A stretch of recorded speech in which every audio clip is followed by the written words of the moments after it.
Hey guys, Aaron Kurtz here. In this video, I'm going to talk about why I don't restrict food anymore to have the body I want.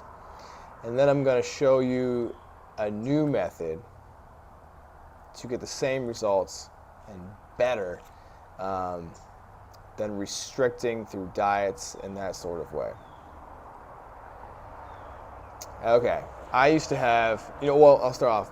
A lot of y'all with anxiety, OCD, any sort of anxiety related issue, there's a higher rate of y'all are going to have, y'all from the South or something, higher rate of you guys are going to have eating disorders, okay, because it comes from anxiety. Anxiety spills over into eating disorders and disordered eating. And such was the case for myself. And I got into eating as I got into improving how I felt about myself and training and getting leaner, trying to see my six-pack, getting stronger, building more muscle. Did this around 1920. And so it became more restrictive as the image of myself, which was based around fear, began to grow. And so I lost kind of the vision of what I wanted for myself. So why I stopped restricting food was, one, it was creating more anxiety around food. I had so much anxiety around because here were the good foods, here were the bad foods. Food became a threat. Eating became a place of trying to survive. So if I eat the wrong food, which I kind of wanted to eat, but I knew I wasn't supposed to be eating it, it would make me feel guilty, or just made me feel bad. Or I had all this, I had so much anxiety around food and choices that I had developed irritable bowel syndrome, which is basically a term that doctors don't know what is actually going on, but you have diarrhea and stomach pain and all that stuff. It's because you're so stressed out. There's so much fear around it that in your life that it's creating this sort of issue. But so it created so much anxiety around it. And so that wasn't pleasant. Number two is I was suppressing anxiety so much by these coping mechanisms, so to speak, of worrying about foods and how they might harm me, how they might not give me what I want, or using diets to manipulate these feelings I had about my body. Okay, so it was pushing down. It was a way of coping with these emotions and suppressing them, which is not what I wanted for myself. And number three, begin to miss key nutrients and really miss out on fueling and nourishing my body. A lot of times people these days with diets and restrictive eating is that they limit carbohydrates. Carbs really get a bad rap. And if you're someone with anxiety or any kind of adrenal exhaustion, thyroid dysfunction, and you restrict carbohydrates, that's going to severely limit the amount of energy your body is going to be able to produce. And so, like for myself, it was a more extreme fatigue and cold hands and feet and weakness and just mental lethargy and whatnot exacerbated the problem because of these beliefs about carbohydrates. And so I was missing those nutrients that are in carbohydrates, glucose, and how it supports your thyroid, supports your adrenal glands in providing energy to your body. And so by restricting nutrients, I restricted and limited the amount of nutrients and fueling my body. So that was also not good. Now, a key point in this I want to bring up here as sort of an alternative to restricting, right? Because a lot of people can diet. You see a lot of like movie stars and people that diet, right? A lot of times these diets are short term, meaning they're getting ready for a role in a movie or they're getting ready for a photo shoot. So they'll do like a 10-week, 12-week, 8-week program to get ready for it, and they're off.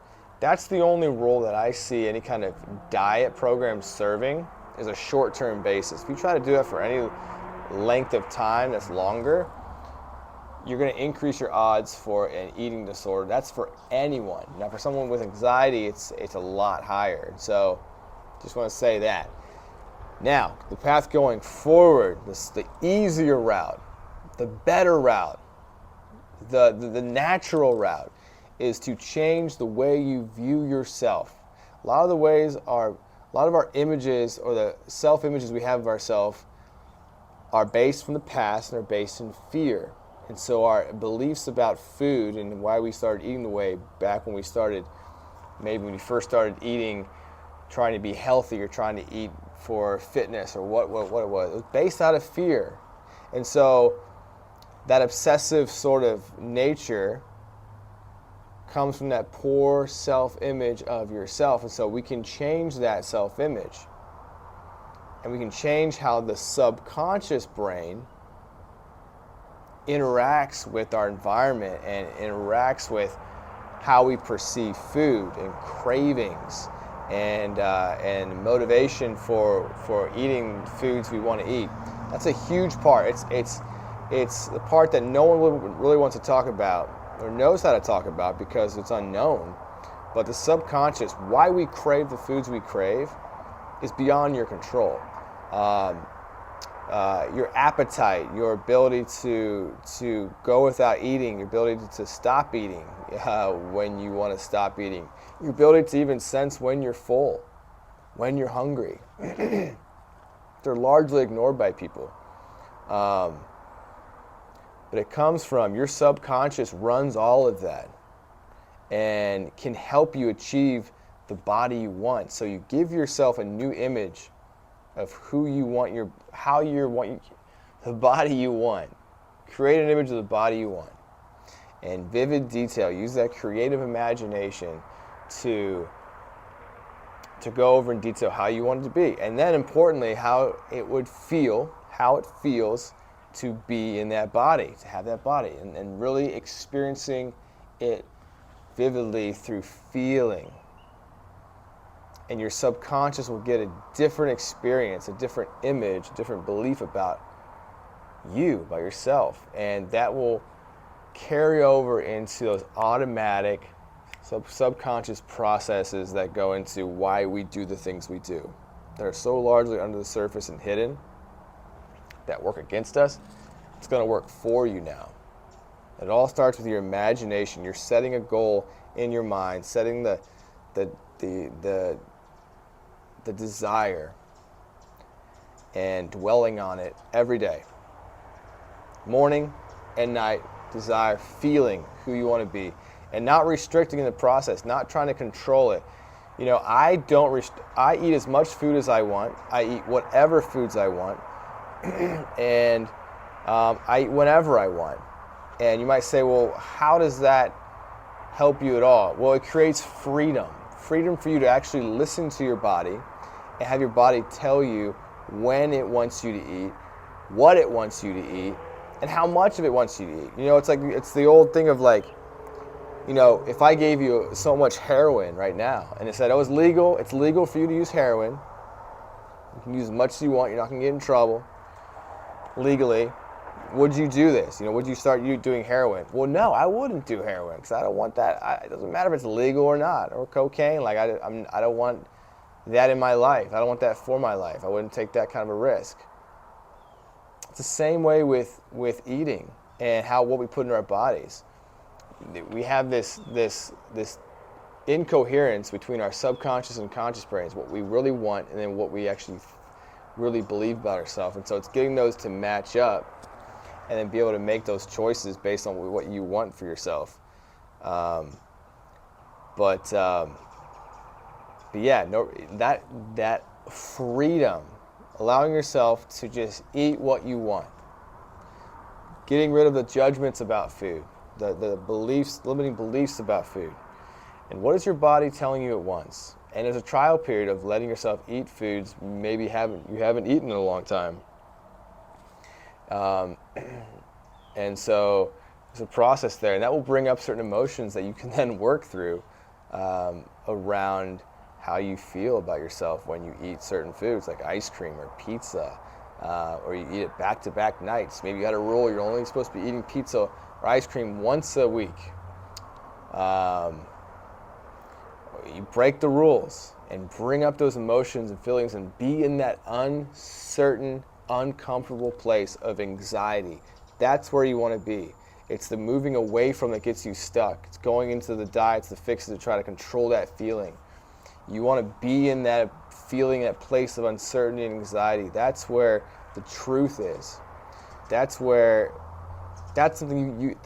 you can deal with. That's something you can allow to come in and come out as you cleanse your belief systems about your body and yourself, and you start to make choices based on what is actually healthy for you, based on what your body is telling you, and based on what you want. It becomes one.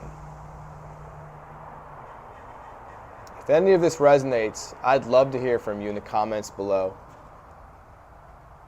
This is what I've done with my life, with my eating. I come from a very severely disordered diet approach to eating, and everything I've told you I've done for myself, and I have a body that I love. I can do lots of movement, that I play basketball, full court, and I'm still improving, always looking to improve physically, but I have a body I enjoy, and I've done it this way, and it's so much easier and so much more freer, and it's what I like. So if you haven't yet, please subscribe to my channel. Let me know if this is content you like to hear about, food, eating, and share with your friends. Thanks.